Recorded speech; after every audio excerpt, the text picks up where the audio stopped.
kids and I, oh, never mind. We're done. Mm. We're done shooting the breeze. But I'll finish up. We had we traveled around quite a bit when as the kids were growing up, and I always was of the mind that the sooner they start, the better. So I Hmm. had them on my lap, learning like how to steer and shift Oh, and what to look for. And I remember, I think Marie was 12 or 13, and we had a rental car, and we drove around Central High School in Little Rock, Arkansas, where that was the site of a big civil rights yeah. event many years ago. So that was her driving claim to fame when she was in eighth grade or something. Oh So my goodness. anyway, so good luck with your 15-year-old. Thank you. Thank you. I appreciate the thoughts and prayers. Was Now, the Was Marie a high maintenance teen girl, Rob, or was did you get spared? well, she's not tuning in. Hmm. So actually, there were worse. There There were were, worse, but I see.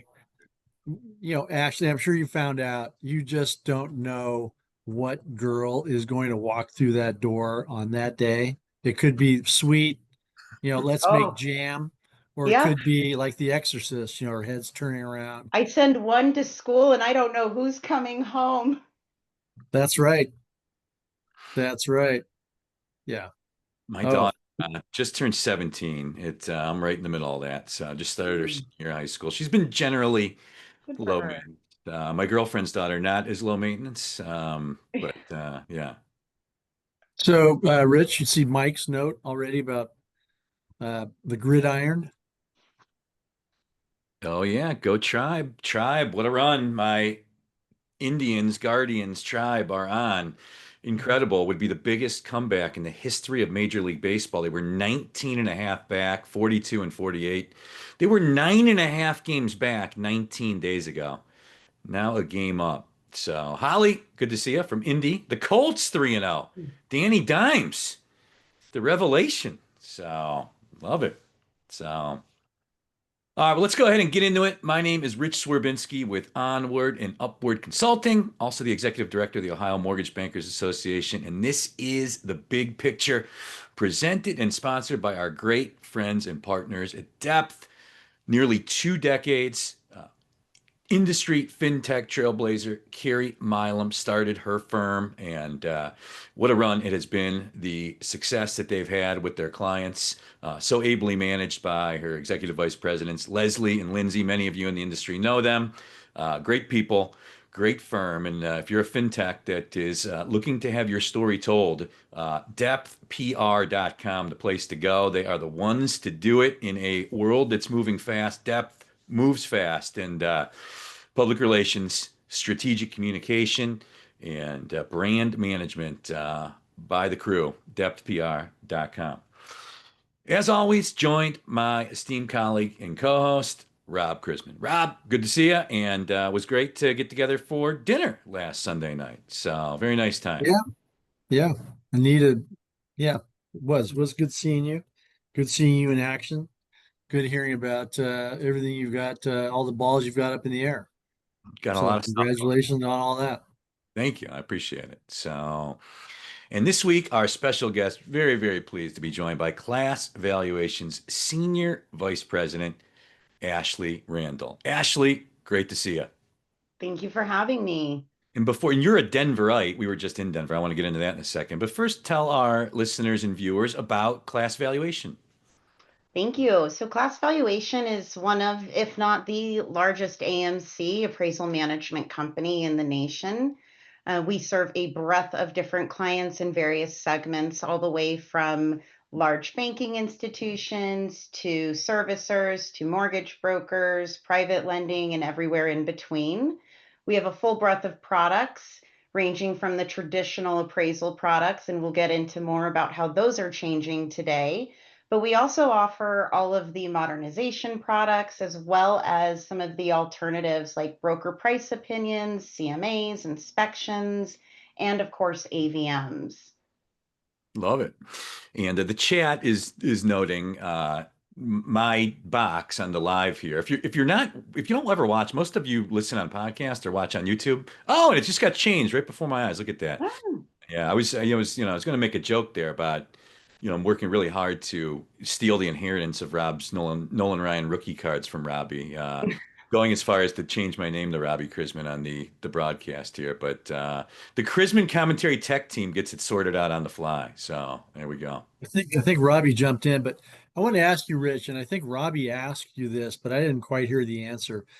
You are a go-to expert, and Ashley, please excuse us.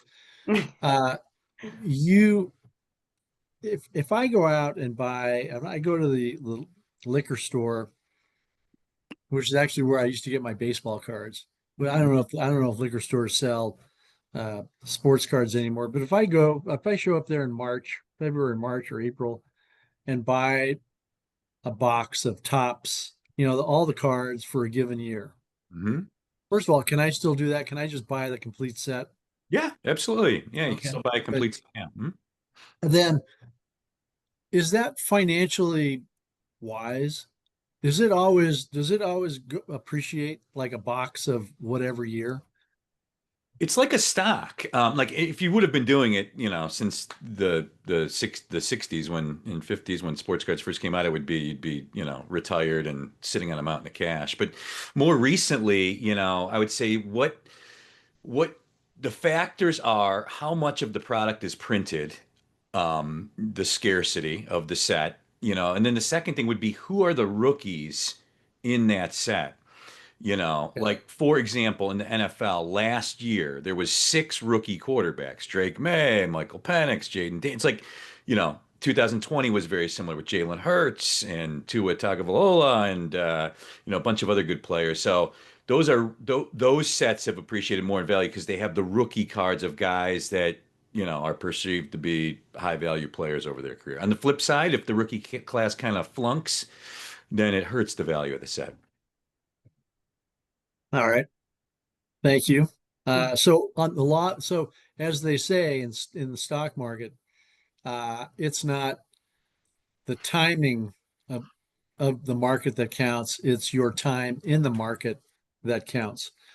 My question is dollar cost averaging. If I just start doing that every year, buying the whole set, I would think that over time, good years and bad years, it would be okay. Without a doubt. There's no question, for sure. Yeah. All right. Yeah. Okay. Here we All go. right. I wanted to ask Ashley a question, Hmm. and I can't Absolutely. help it, Ashley. The hopefully Rich doesn't slap me down as he often does after these shows. Like, I can't believe you asked her this. So, A, do you still get, even though you've got a 15-year-old daughter learning how to drive, do you still get carded when you go into a bar? I Or I I should do from I do. think from time to time. And then there's a movie star who looks like you, Who? Christina Ricci. Oh, Ah, I haven't yeah. gotten that one before, but that No, no track. one has ever told you that? No, no, I take that as a compliment. Thank you. Well, okay, good. Thank you. Yeah, there you go. All right, I'm done, Good. Rich. I thought you were going to get canceled for a second there, Rob. Luckily, Christina Ricci, very attractive. So, I uh, remember watching her in Casper growing up. yeah. I thought was she in the Addams family? Yes. Mhm. Yes, she was. Okay. All right. Don't worry. People tell me I look like James Taylor when they're drunk and the bar's dimly lit. So everybody kind of looks like somebody else. And before we get into actual mortgage news, Ashley, we were just in Denver. You live in Denver. I would just your perspective. I like the city. Rob was making fun of it. But it's I like the city of Denver. It's growing quickly. Your perspective on Denver, Colorado, just as somebody that's kind of been born and raised there. Oh my gosh, it's growing like crazy. Areas where there was open space many years ago are filled with homes now. Obviously affordability is a factor, just like it is in any city, but Denver's my home, always will be. I'm in the southern part of the Front Range, so I'm not always in Denver proper, if you will, but it is a great downtown. And I was just down there a couple nights ago for some dinners with the Acuma conference as well. So it was great to get down there. Nice. You Rob, didn't see Rich? I must have missed you. I must have missed you guys. you know, well, good stuff. I was there. I spoke. We spoke. I was on a couple panels. That was a It was great very good. session. Yeah, that was a good session. Yeah. So, but yeah, Yeah. stuff, good times. All right. Let's go ahead and get into it, Rob. And no major scandals this week. A little disappointing. Really given the precedent of these last several weeks, but still a lot of news. We got new and existing home sale data that was mixed. New home sales was up 21% month over month, but that was coming from a deep dark place. And if you look inside the numbers, a lot of builder discounts, incentives, existing homes and new homes, only 14% of the total market. To add that perspective, existing home sales, the vast majority, down 0.2% from July to August. The rate market flat, really, in the wake of the Fed meeting last week. It's just kind of meandered around. We're still in that kind of 6.25 to 6.35 30-year fixed rate range.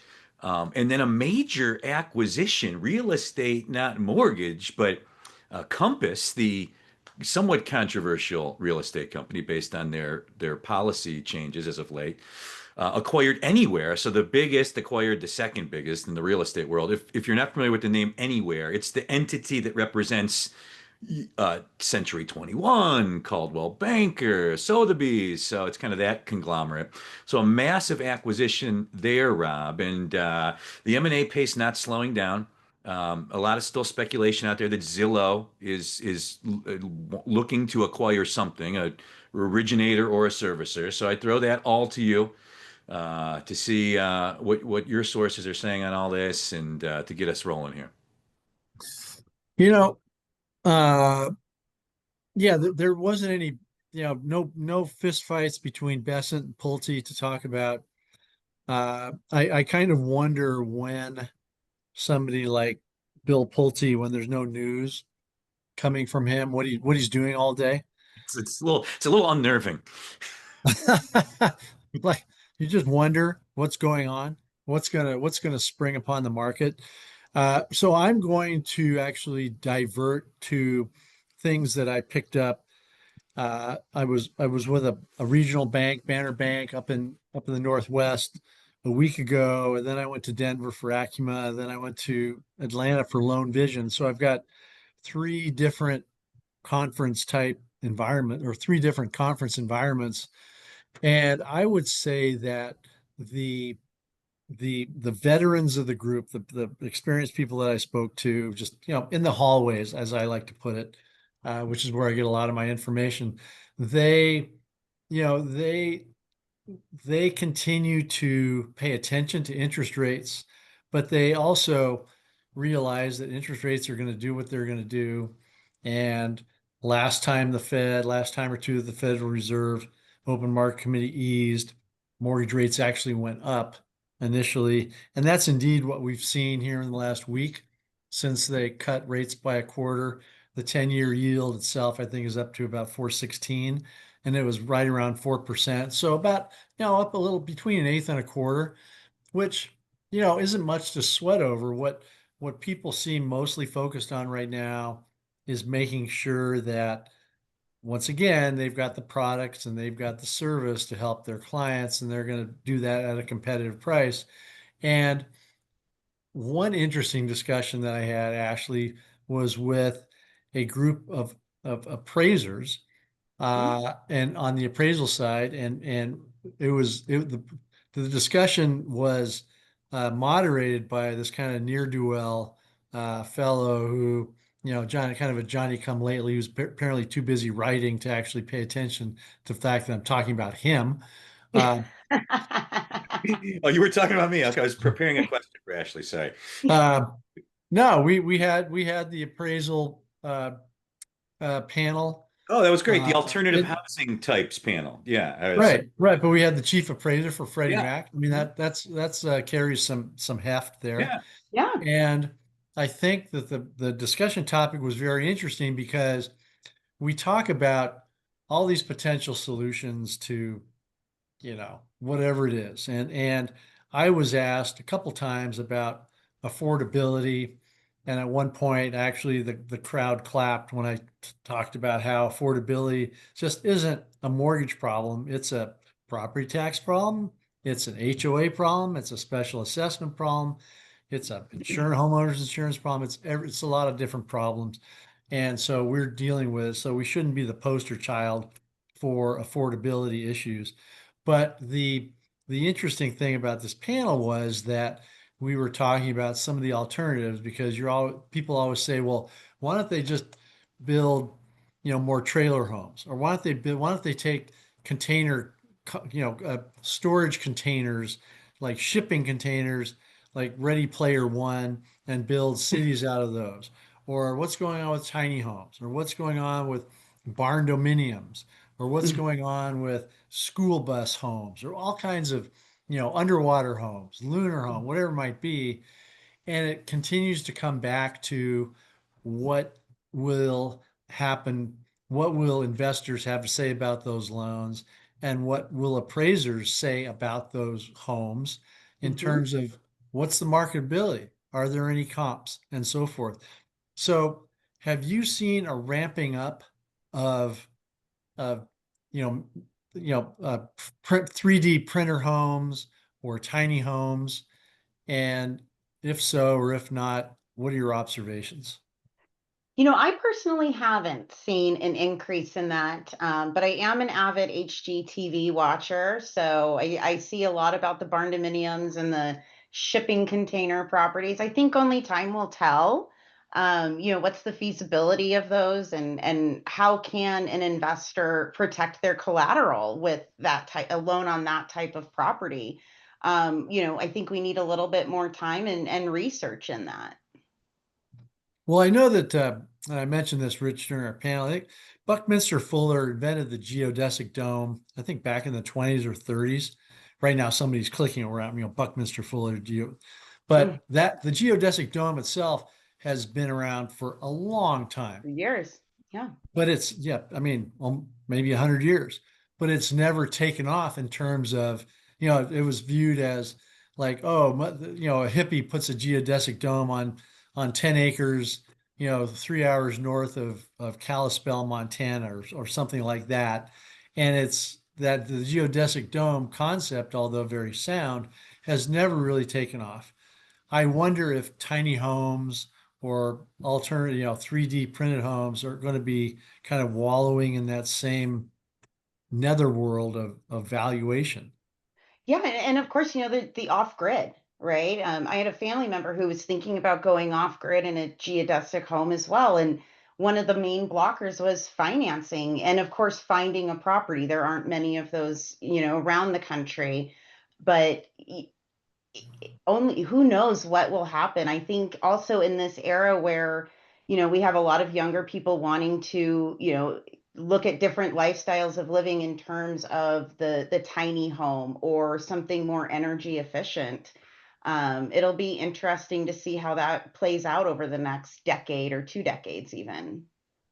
Yeah. One of the discussion topics that came up, and Rich, I didn't mean to commandeer the show, but you're sitting there quietly, so I'm going to jump in here continually, is during 2020, 2021, the industry was going gangbusters. We crammed 5 years of production into 2 years.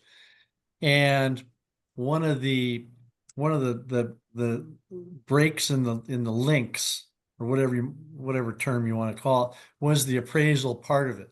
Mhm. And oh my gosh, there aren't enough appraisers. Oh my gosh, their prices shot up. Appraisers became very selective in terms of, oh, I'm gonna take an appraisal that's, a mile from my house. I don't want to go 3 miles out to the coast of, Maine to appraise a house because I can do two or three in the same amount of time and make two or three times the income and so forth and so on. And gosh, where do new appraisers come from, and what's going on with, generating youth in this business? Every appraiser I talk to is 70 years old and, drives a Pinto to the job. I mean, what's going on with new appraisers coming in to the I think this business? is one of the most exciting times for new appraisers and veteran appraisers. There's a place for everyone. If that's anything I've seen since COVID really started, and we had a lot of appraisers who wanted to do the alternative desktop type valuations. Even with the modernization efforts, there is a place for that. And so I think what we will find is that there's a place for everyone. And I hope that that does encourage some fresh blood to come in to the industry. Every time I talk to an appraiser who's, maybe south of 40, my first question is, oh, was your mother or father an appraiser? Because that seems how appraisers get into this industry. And I'll say I'm the child of a real estate agent. That's how this works, right? So it'll be very interesting to see how this modernization effort does carve out that place for everyone. And I think it will encourage some fresh blood. We've just really got to get them excited about it. And I don't think there's any better time to enter this industry. If anyone is thinking about it, it's a great industry to be a part of. So, My grandfather was an appraiser, interestingly enough, in the San yeah. Francisco Bay Area. He went from Tennessee, joined the Army, Spanish American War, came through the Presidio in San Francisco on his way to the Philippines. Then, when the war ended, came back through the Presidio in San Francisco, really liked it, decided this was a lot better than Tennessee, and the rest is history. But that's not why I do what I do. How has becoming an appraiser changed at all? Is it still 4 years of college, and then 18 years of indentured servitude, making $10 an hour, uh, working for somebody that you're going to compete with, and when you get out? Well, it's not quite that difficult, but there is definitely the education piece, and then of course the apprenticeship, if you will, and working under a supervisory appraiser and getting your hours so that you can go through the full licensure program. So, it is a tough industry for the trainees, but I think with some grit and tenacity they can, find those supervisory appraisers and really start to get in there. And this is a great time for it. Grit and tenacity are not usually terms that are describing anybody under the age of 50. Uh, I don't I don't I don't know if you're I reading take the offense notes. to that, Rob. No, just Oh. kidding. Eugene wrote in. He's in Southeast Michigan. Can you see the notes about Yes, I he's can. I actually have them up here on my screen.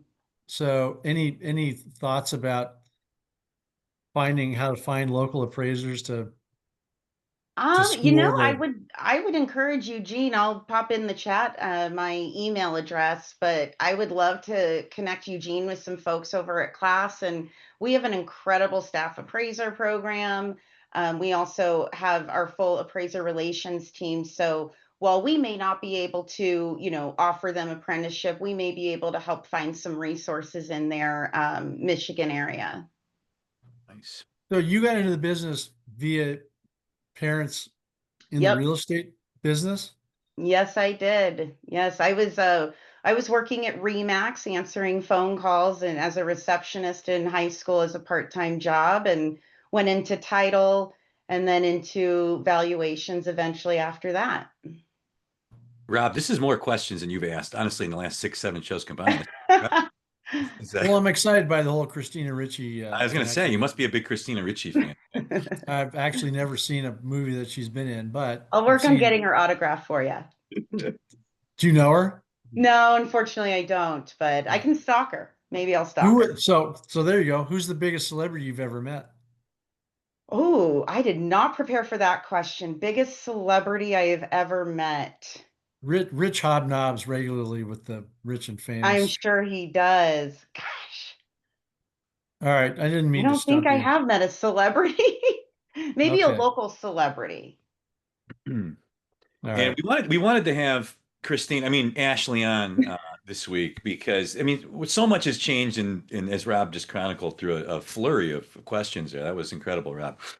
So much has changed in the valuation space these last few years, and more coming. Of course, we've got the uniform appraisal data set 3.6 changes that I think kick in shortly after the new year for most lenders. So we wanted to have Ashlee on to chat about that. But before we get into that, Ashlee, I would just your thoughts on just the valuation space in general right now. Rob mentioned some of the all product stuff. He mentioned the new appraisers in the business issue.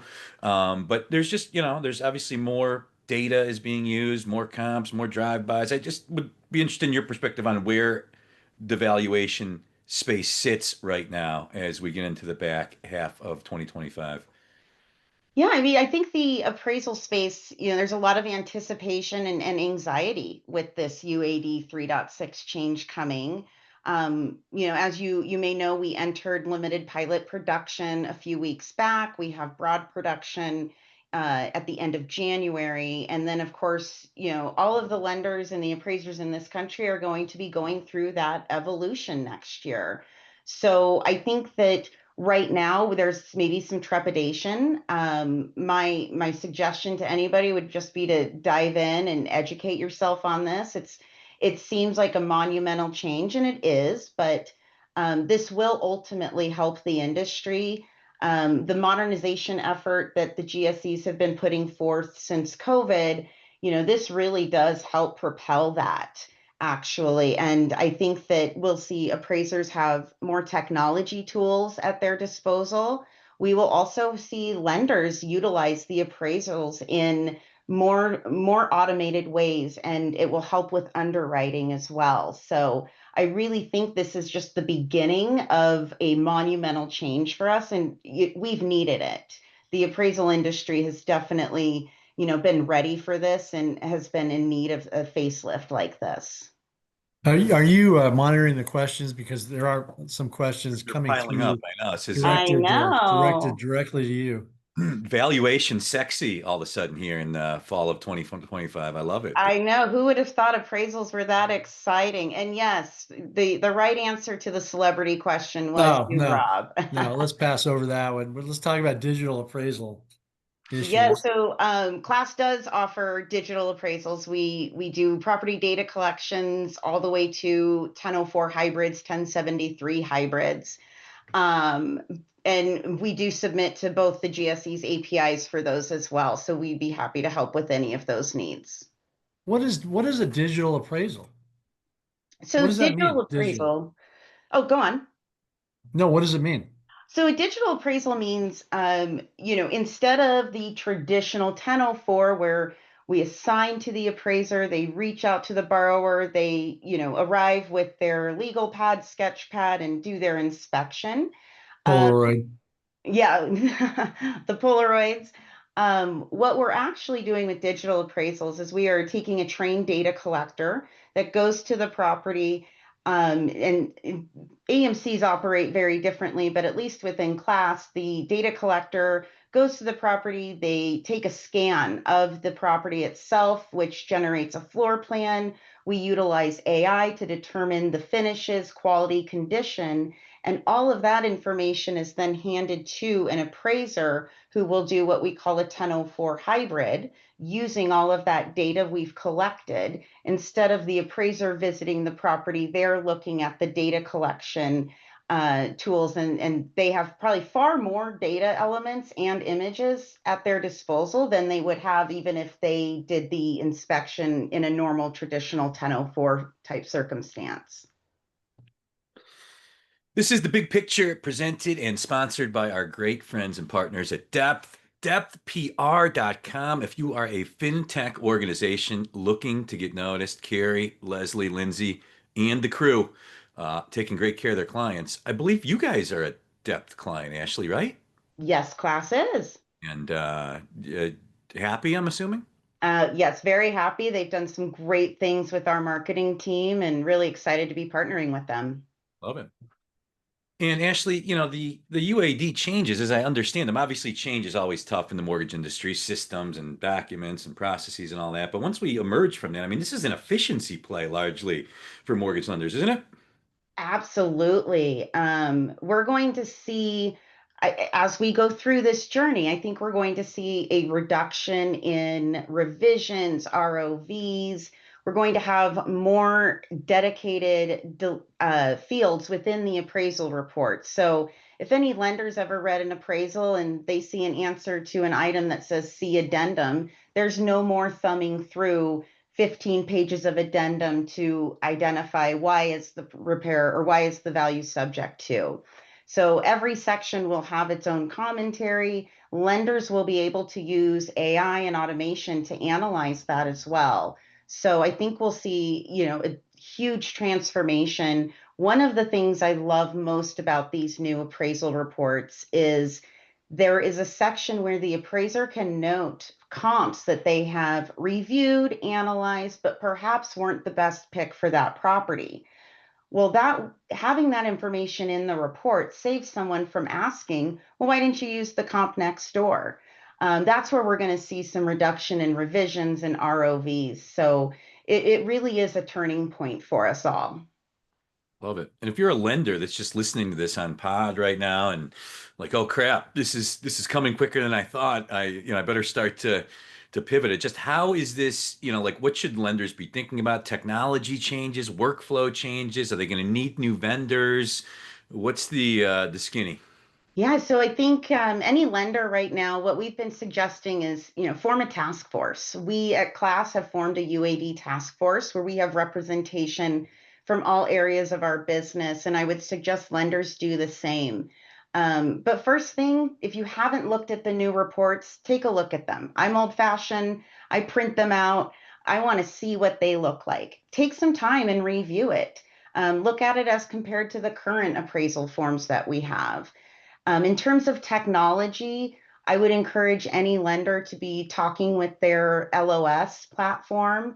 If you are integrated with your appraisal management company, you'll want to make sure that they are ready to deliver to you the zip file instead of the XML. And you'll need to also make sure you can ingest that and unpack that zip file as well. So start forming that exploratory UAD task force if you haven't already.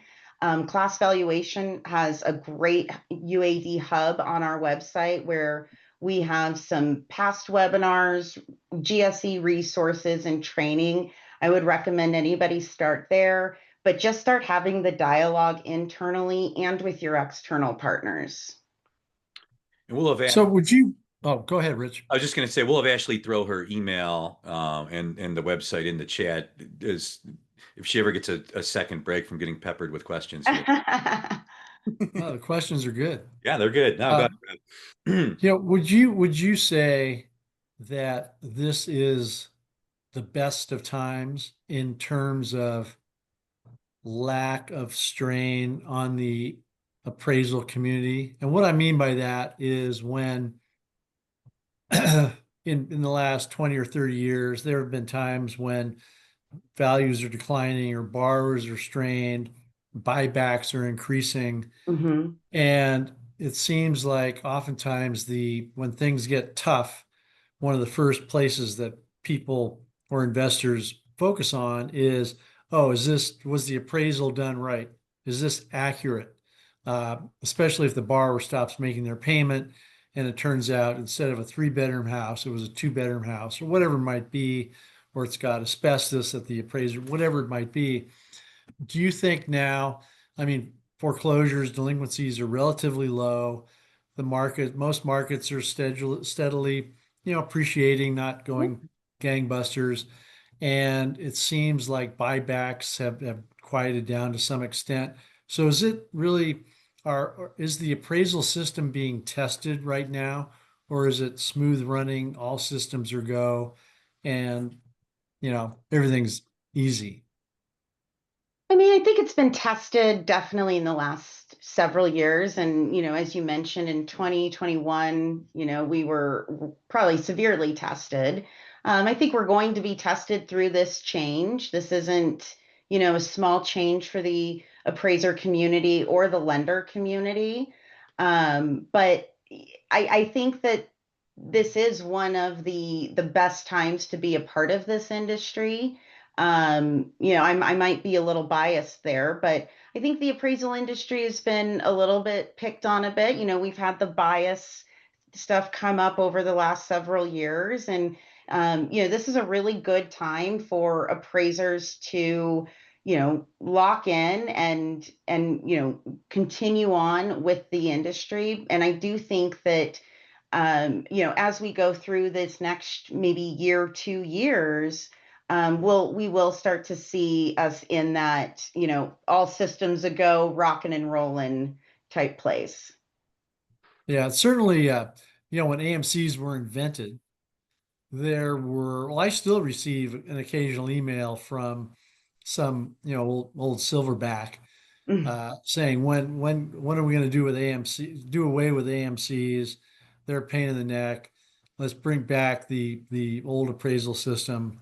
And but those have become fewer and farther between. So I think the industry, and certainly from a capital markets perspective, investors like having the AMC model in place. So yeah, there's always something that comes along that tests the system, but Yes. it's been relatively quiet, I think, relatively. No one's screaming about the appraisal world right No, now. no, not right now. Not right now. Yeah, until values start coming down, then it'll be, I guess Right. home values did go up 40. I remind everybody, 42% in 4 years. That is far from normal. And some sort of correction's coming. Let's hope it's just like no home appreciation in America for 3 or 4 years as opposed to something more drastic. But something just to keep an eye on is we're going to see probably a lot of initiatives these next couple of years related to hopefully putting more supply out into the Mhm. marketplace. So a bunch of questions in the chat, and we've got about 10 minutes left. If anybody has anything else that they want to put in the chat, I'd go ahead and get it in there now, just because we're going to try to fight through some of this stuff that is in there. A lot of good questions in the chat. A Mm. couple on AI in appraisal. Ashley, areas where it's already having impact, areas where you see it having further impact as we move into the future. Oh, I think AI is huge in the appraisal space, and it actually does help with bias. I see another question in the chat about, working to avoid bias, but AI really does help us. We've used AI in all of our QC rules, so we can not only interpret the language used in the reports, but also look at the imagery. Like I said earlier, we can discern the finishes and the quality condition through AI and confirm that that aligns with what the appraiser has, indicated in the report. So, I think that as an industry, we are leaning into AI. It is something we talk about at class.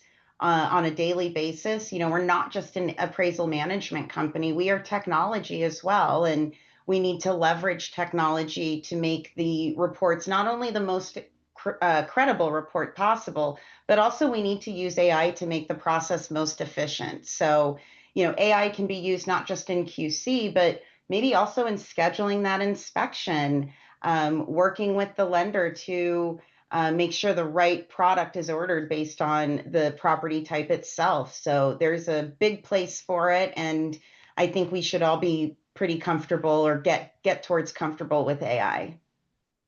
Love it. And getting caught up in the chat. Hey, Ashley, how is the modern prefab homes treated with the new appraisal forms?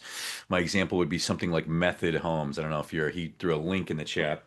I don't know if you're familiar with I'm not sure of that particular question or that answer, but I'd love to take a look at that and get back okay. to that one. I'm not quite sure on that particular property type, but we can definitely look at that and get back to everyone. A question on tiny homes. And Ashley, I don't know, as a Denverite, are you familiar with the Lincoln Park area in downtown Denver? I have heard about it. I have not been towards that area though. Yeah, I was just it's how it's funny because we had the panel on alternative home types. It was the next day, and so it caught my attention. but it's a community neighborhood in Denver with a park kind of at the center on it. And it's kind of like surrounded by a ton of tiny homes. And Mhm. I could see that being a way that, metropolitan areas look to kind of get more efficient with how they, to me, it was like a perfect tiny home setup. But if anybody's familiar with that, but Yeah, So it is Rich, oh, a sorry. it's a big initiative within Denver, and using those tiny home properties to, to house the unhoused is really important to the Denver mayor. So there's been a lot of talk about that. So Rich, when I was back a long time ago in college at UC San Diego, overlooking San Diego is a mountain called Mount Soledad, and there were housing developments on the flanks of Mount Soledad. And it was always rumored that a lot of the munchkins from the Wizard of Oz mm, took their Wizard of Oz earnings and constructed tiny homes the Oompa on Loompas? no No, that's munchkins. Willy Wonka. Remember? Sorry, yeah, Yeah. yeah. Get your Sorry. little person straight. Uh, they construct these homes, and so that was like this neighborhood that no one had ever seen it. And I think people used it to, like, you take a date up there, like, oh, let's look for the Munchkins houses on Mount Soledad, and then you get tired of looking, and then you park somewhere and look at the ocean or whatever it might be. But I think the tiny home's been around for a while. I hope it does well, but whenever, on a personal note, I think, could I live in one? I'd have to say no. But if I didn't have any possessions, if I didn't have my baseball card collection, for example, um, it might make sense. Some of them are very, very cool inside. Uh, and then again, sometimes I'll see the inside of a tricked out Sprinter van. I mean, there are people out there who do some amazing things with some of those vans that really make it livable and neat. So hopefully they do well. Yeah, van life has taken off. We see quite a few Sprinter vans, and I at the grocery store even, and I always wonder, is somebody in there working their day job, from the grocery store parking lot as they drive across the country? And no, Ira, I'm not getting a Sprinter van. It would Um, make that journey from, down to Telluride you were telling me about. It would make it pretty great for you. That's true. That's true. Instead, it'll be my 2008 Corolla. So I hope the air conditioning works the whole way. and back to the UAD changes, Ashley. If it's like lenders can start participating, it's like in late January, and they have to start participating by November. Do I got the dates right there? Yeah, so there's a few different benchmarks. So obviously, September 8th marked the start of limited pilots. So lenders can choose to pilot these reports now between now and late January. In late January, it opens up to any lender who would like to start adopting these can. Come November 2nd of 2026, that is what we call mandate day. And that's when new AKA loans. the day 95% of mortgage lenders will adopt it, most likely. Yes. So that's the day that we need to start using those exclusively. And then in May of 27, there will come full retirement of the former 2.6 appraisal reports as well. That's awesome. Yeah. And Bill Dolly, 87 tops. Yes, epic old set, the wood border. We sell a ton of 87 top singles in my sports cards eBay store, the Cardboard Jungle. Shameless plug. People love 87 tops. And Rob, yeah, in an infamous show moment, Rob casually pulled out like four Nolan Ryan rookie cards off a shelf in his basement one day. I almost passed out and keeled over when I saw what I was looking at, and Rob was just throwing them around like they were like cocktail napkins, but still trying to This work. is baseball spoke, bicycle spoke material. Yeah, yeah. And then last thing on the UAD, Ashley, how does QC of appraisals change, or will it, I guess, when this change happens for lenders? Yeah, I think QC of the appraisal, not just for the appraisal management company, but also for the lender, it's definitely going to evolve. Underwriting and reviewing an appraisal may take a bit longer in the beginning to kind of get through the muscle memory that we have with the old reports. But I think we will see overall an improvement and an efficiency in these because we can use the discrete data elements with the photos, packaged up together. I do think we'll see some efficiency gains, but might not be realized until after we get through mandate, depending on volume that we see through pilot and broad production. And I guess one last question that I just thought about, like I'm assuming like all the aggregators, the AmeriHomes, the PennyMacs, the Chases of the world, they're all going to be good with the new report and probably are buying it already, right? There's not going to be any of this like with with like e-close where some accept it, some don't. I mean, everybody's going to take it, I'm assuming, since it's GSE, mandate. Ultimately, they will have to. The GSEs have given, a really good runway for each lender to get comfortable with it, and that'll vary depending on each, lender's organization and their method of placement and their LOS integrations. But everyone will be, most everyone, I should say, will be moving in this direction. And Fannie just so Fannie and Freddie, they've obviously rolled out their plan. FHA announced recently that they will also be adopting these new reports. So that'll help with continuity, in the industry as well. So we all need to be ready. Love it. Well, this Yeah. was great. Ashley, thank you so much. This was a wealth of very relevant information, and really appreciate you making time to come on the show and share your insight with our listeners and viewers. Thank you for having me. This was wonderful. Appreciate it. And Yeah, it was good. if you don't watch the live, we had about 175 online live, probably 20 or 30 questions, comments coming into the chat. So if you do watch the YouTube or just listen on pod, go to chrismancommentary.com, get signed up for the live version of the show. You can put the faces with the names, and it's a lot of fun. And we appreciate your time here on a Thursday afternoon with the big picture. We're here every Thursday live from 3 to 3:45 p.m. Eastern. Then we go to podcast and YouTube kind of right after. And yeah, want to thank everybody for spending some time with us. And Rob, as always, thanks. Good seeing you this week, and good show Thank you, today. Rich. Thank you, Ashley. And Thank you Thank you, both. James. yeah, big thanks to Ashley for coming on. And of course, to our great friends at Depth. Check them out, depthpr.com. And until next week, we will see you then. Have a great rest of the week and weekend, everybody. Take care. Thank you.